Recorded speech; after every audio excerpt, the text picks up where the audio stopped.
Hey family, this is day 103 of our Reading Through the Bible Together in a Year series. Today we're finishing the book of 1 Kings, and we're starting the second book of Kings. And so we're hitting 1 Kings chapter 22, which is a long chapter, and then we're getting chapters 1 and 2 of 2 Kings. Now, remember, there's really no reason to divide them. It is all the book of Kings, but that's how it's divided in our book, so that's how we're going to keep track of them in this setting. Now, Ahab is king, and he's terrible king in Israel. And Israel, remember, at this point in the story, Israel is not the 12 tribes. Israel is the northern tribes. The northern 10 tribes, the southern 2 tribes, Judah and Benjamin, they are under Jehoshaphat, a different king. Jehoshaphat is a good king. But Ahab is a bad king, and he's been doing pretty sketchy stuff, and he's not obeying Yahweh, and he's letting his wife tell him what to do, and she's a priestess of somebody else and some other god, and she's evil as well, and her name will appear in the story in figurative language through the prophets. But Ahab's terrible, and so we're going to see how his story comes to an end today. Let's check it out. They continued 3 years without war between Syria and Israel. In the 3rd year, Jehoshaphat, the king of Yehudah, came down to the king of Israel. The king of Israel said to his servants, "You know that Ramoth Gilead is ours, and we do nothing, and don't take it out of the hand of the king of Syria." He said to Jehoshaphat, "Will you go with me to battle to Ramoth Gilead?" Jehoshaphat said to the king of Israel, "I am as you are, my people as your people, my horses as your horses." Jehoshaphat said to the king of Israel, "Please inquire first for Yahweh's word."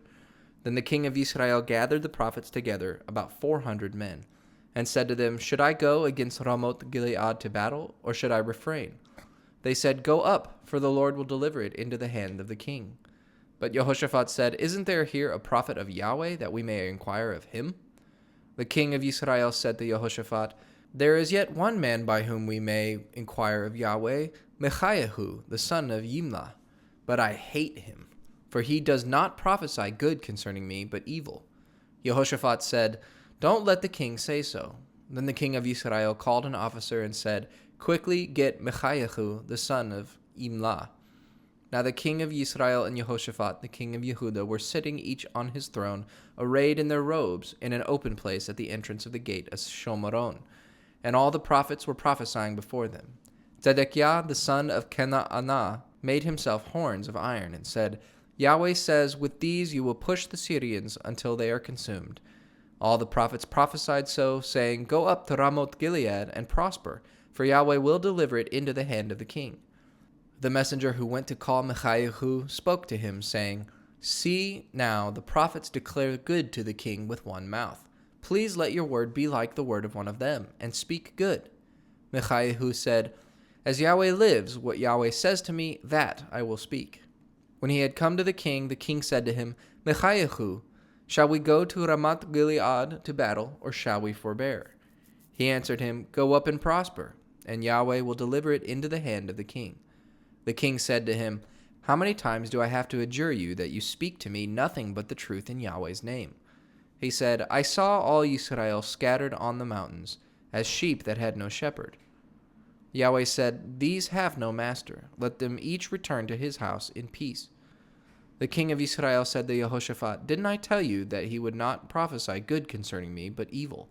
Michaiah said, "Therefore hear Yahweh's word. I saw Yahweh sitting on his throne, and all the army of heaven standing by him on his right hand and on his left." Yahweh said, "Who will entice Ahav, that he may go up and fall at Ramoth Gilead?" One said one thing, and another said another. A spirit came out and stood before Yahweh and said, "I will entice him." Yahweh said to him, "How?" He said, "I will go out and will be a lying spirit in the mouth of all his prophets." He said, "You will entice him, and will also prevail. Go out and do so." Now therefore, behold, Yahweh has put a lying spirit in the mouth of all these your prophets, and Yahweh has spoken evil concerning you. Then Zedekiah, the son of Kenaanah, came near and struck Michaiah on the cheek, and said, "Which way did Yahweh's spirit go for me to speak to you?" Michaiah said, "Behold, you will see on that day when you go into an inner room to hide yourself." The king of Israel said, "Take Michaiah and carry him back to Amon, the governor of the city, and to Joash, the king's son. Say, the king says, put this fellow in the prison, and feed him with bread of affliction and with water of affliction until I come in peace. Michaiah said, If you return at all in peace, Yahweh has not spoken by me. He said, Listen, all you people.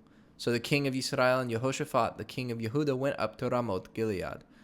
The king of Israel said to Jehoshaphat, I will disguise myself and go into the battle, but you put on your robes. The king of Israel disguised himself, and he went into the battle. Now the king of Syria had commanded the 32 captains of his chariots, saying, Don't fight with the small nor the great, except only with the king of Israel. When the captains of the chariots saw Jehoshaphat, they said, Surely that is the king of Israel. And they came over to fight against him. Jehoshaphat cried out. When the captains of the chariots saw that it was not the king of Israel, they turned back from pursuing him. A certain man drew his bow at random and struck the king of Israel between the joints of the armor. Therefore he said to the driver of his chariot, Turn around and carry me out of the battle, for I am severely wounded. The battle increased that day. The king was propped up in his chariot facing the Syrians, and died at evening. The blood ran out of the wound into the bottom of the chariot. A cry went throughout the army about the going down of the sun, saying, Every man to his city, and every man to his country. So the king died and was brought to Shomaron, and they buried the king in Shomaron. They washed the chariot by the pool of Shomaron, and the dogs licked up his blood, where the prostitutes washed themselves, according to Yahweh's word which he had spoke. Now the rest of the acts of Achav, and all that he did, and the ivory house which he built, and all the cities that he built, aren't they written in the book of the Chronicles of the kings of Israel? So Achav slept with his fathers, and Achaziah his son reigned in his place. Jehoshaphat the son of Asa began to reign over Yehudah in the 4th year of Achav, king of Israel. Jehoshaphat was 35 years old when he began to reign, and he reigned 25 years in Jerusalem. His mother's name was Azuvah, the daughter of Shilki.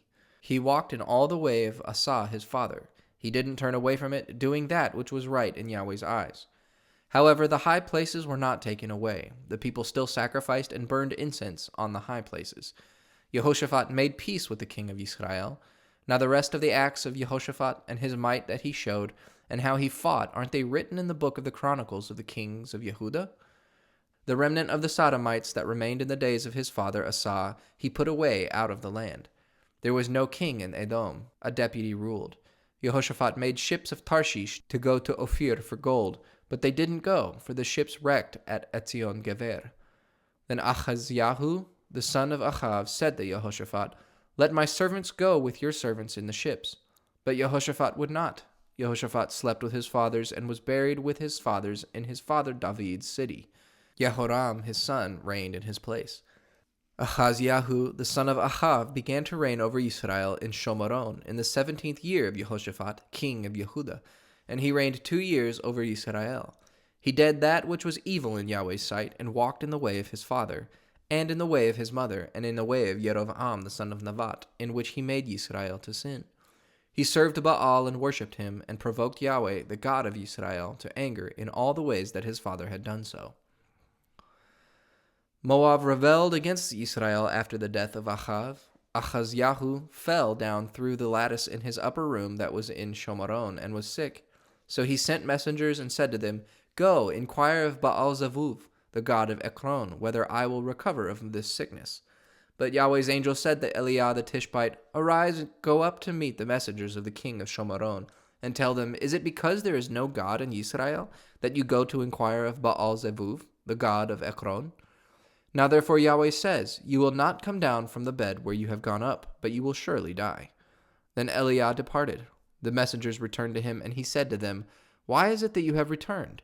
They said to him, A man came up to meet us, and said to us, Go, return to the king who sent you, and tell him, Yahweh says, Is it because there is no God in Israel that you send to inquire of Baal-Zevuv, the god in Ekron?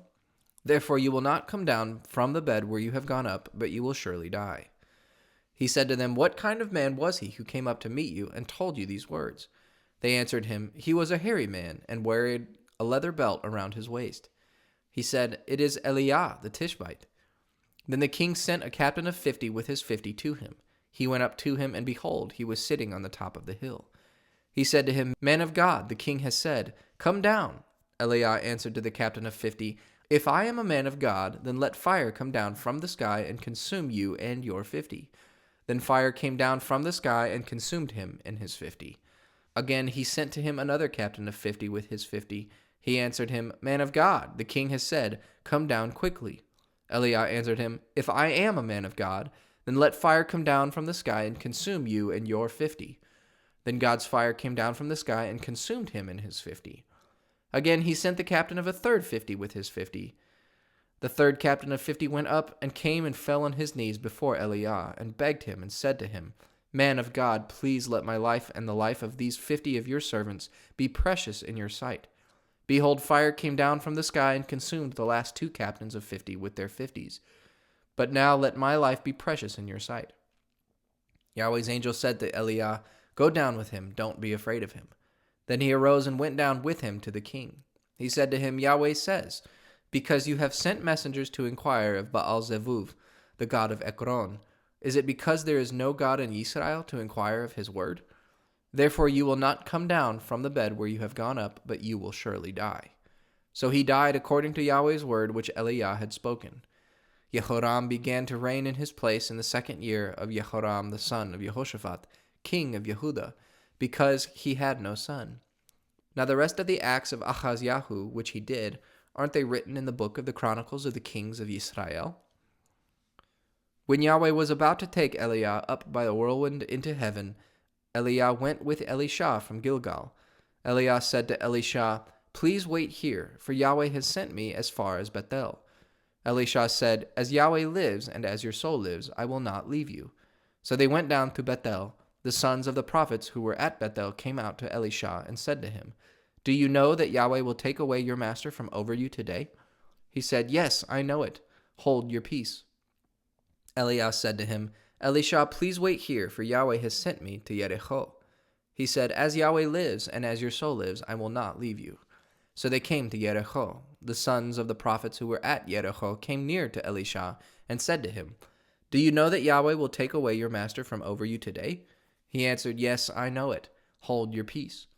Eliah said to him, Please wait here, for Yahweh has sent me to the Yarden. He said, As Yahweh lives and as your soul lives, I will not leave you. Then they both went on. 50 men of the sons of the prophets went and stood opposite them at a distance. And they both stood by the Yarden. Eliah took his mantle and rolled it up and struck the waters, and they were divided here and there, so that they both went over on dry ground. When they had gone over, Eliah said to Elisha, Ask what I shall do for you before I am taken from you. Elisha said, Please let a double portion of your spirit be on me. He said, You have asked a hard thing. If you see me when I am taken from you, it will be so for you. But if not, it will not be so. As they continued on and talked, behold, a chariot of fire and horses of fire separated them, and Eliah went up by a whirlwind into heaven. Elisha saw it, and he cried, my father, the chariots of Israel and its horsemen. He saw him no more. Then he took hold of his own clothes and tore them in 2 pieces. He also took up Eliah's mantle that fell from him, and went back and stood by the bank of the Yarden. He took Eliah's mantle that fell from him, and struck the waters, and said, Where is Yahweh, the God of Eliah? When he also had struck the waters, they were divided apart, and Elisha went over. When the sons of the prophets who were at Jericho facing him saw him, they said, The spirit of Eliah rests on Elisha. They came to meet him and bowed themselves to the ground before him. They said to him, See now, there are with your servants 50 strong men. Please let them go and seek your master. Perhaps Yahweh's spirit has taken him up and put him on some mountain or into some valley. He said, Don't send them. When they urged him until he was ashamed, he said, Send them. Therefore they sent 50 men, and they searched for 3 days, but didn't find him. They came back to him while he stayed at Jericho, and he said to them, Didn't I tell you, don't go? The men of the city said to Elisha, Behold, please, the situation of this city is pleasant, as my lord sees, but the water is bad, and the land is barren. He said, Bring me a new jar, and put salt in it. Then they brought it to him. He went out to the spring of waters, and threw salt into it, and said, Yahweh says, I have healed these waters. There shall not be from there any more death or barren wasteland. So the waters were healed to this day, according to Elisha's word which he spoke. He went up from there to Bethel. As he was going up by the way, some youths came out of the city and mocked him, and said to him, Go up, you baldy! Go up, you baldy! He looked behind him and saw them, and cursed them in Yahweh's name. Then 2 female bears came out of the woods and mauled 42 of those youths. He went from there to Mount Carmel, and from there he returned to Shomeron. What an odd place for that chapter to end. These youths are calling Elisha bald. They're teasing him and calling him bald, and he has a couple of bears maul them. 42. That there has to be some sort of significance there that's not just plain, oh yeah, and this happened. It's like that's got to be in reference to something, and I have no idea what it is. But it's super odd. And this is the person of Elisha so far. To me is, I guess, he has the portion spirit from Elijah, but I don't know. We're just gonna have to see Elisha's character going forward and see what kind of person he is. And it's really odd to me. He's just an odd character to me so far. But we have this cool story about Elijah being taken up in a chariot of fire. Like, how neat is that? He doesn't die. He's just taken up to God, which is cool. Not very many people in the Bible don't die. That's a very not normal thing. The only other one I can think of, at least right off the top of my head, is Enoch. At the very beginning of the story, Enoch is one of the descendants of Adam, and he walks with God, and then he was no more, which is just an interesting story. And Elijah now has not died and has been taken up. So Elijah's a pretty big character in Israel's history. It's one of the reasons why in the story of Jesus with John the Baptist, the name Elijah gets thrown around a lot. People think that Jesus is the new Elijah because they expected Elijah to come back because Elijah was this prophet that didn't die, and he was a prophet in God's way and super powerful and all that. Interesting stuff. But, Ahab, he finally met his match and he died, and, that was prophesied by Yahweh. Yahweh had said that he was going to take the kingdom away from Ahab, and it's all bad. And I would just like to keep pointing out that as the kings of the northern tribes of Israel, as they keep taking power, they're just not good. There's no good kings of Israel. There's only good kings in the southern tribes through this period of time. And Jehoshaphat, I really like Jehoshaphat. At the very beginning of today's reading, when Ahab, or the king of Israel, comes to Jehoshaphat and says, hey, will you come with me and fight and take Ramoth Gilead? Will you fight with me and take this? And Jehoshaphat's answer is, I am as you are. My people is your people. My horses is your horses. Jehoshaphat doesn't have any civil war aspect in his mind, right? He considers the people of Israel, the northern tribes, he considers them to be brothers and sisters, which is kind of beautiful, if you ask me. After all that they've been with and all of the conflict that the southern tribe and the northern tribe have had together, you would think there would be some animosity there, but Jehoshaphat's just a good guy, and we know that because he's right in God's eyes. So that's cool, and it's just some good stuff. Just getting into some stories that we're not used to. We're going to see how it goes tomorrow, but as for the rest of the day, I hope it's wonderful.